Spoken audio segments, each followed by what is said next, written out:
आगे बढ़ते हुए अहम खबर शामिल करेंगे बन्नू से, जहां फितना खवारिज के खिलाफ लड़ते हुए जामे शहादत नोश करने वाले जवानों की नमाज जनाजा अदा कर दी गई है। नमाज जनाजा बन्नू गैरिजन में अदा की गई। नमाज जनाजा में कमांडर पेशावर कोर समेत आला अस्करी हुकाम जबकि सिविल इंतजामिया और फौजी जवानों ने भी शिरकत की है। बन्नू में फितना खवारिज के खिलाफ लड़ते हुए जामे शहादत नोश करने वाले जवानों की नमाज जनाजा अदा कर दी गई। मजीद तफसीलात जानेंगे नुमाइंदा खुसूसी सलमान आवान से। सलमान, आगाह कीजिएगा।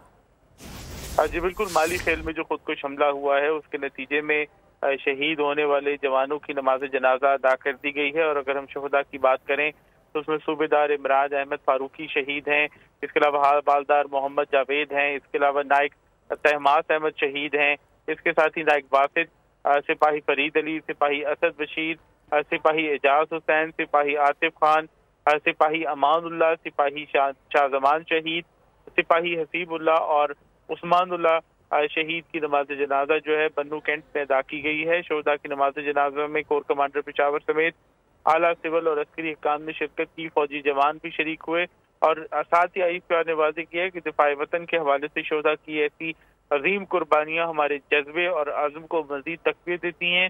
पाकिस्तान की मुसल्लह अफ़वाज कौम की गैर मुतज़ल्ज़ल हिमायत के साथ दहशतगर्दी के नासूर का मुकम्मल खात्मा करने के लिए पुरअज़म है और दहशतगर्दी की लानत का हर कीमत पर खात्मा किया जाएगा। ठीक है, नुमाइंदा खुसूसी सलमान आवान हमें तफसीलन आगाह कर रहे थे, आपका बहुत शुक्रिया। सब्सक्राइब करें और बेल दबाएं ताकि कोई खबर रह न जाए।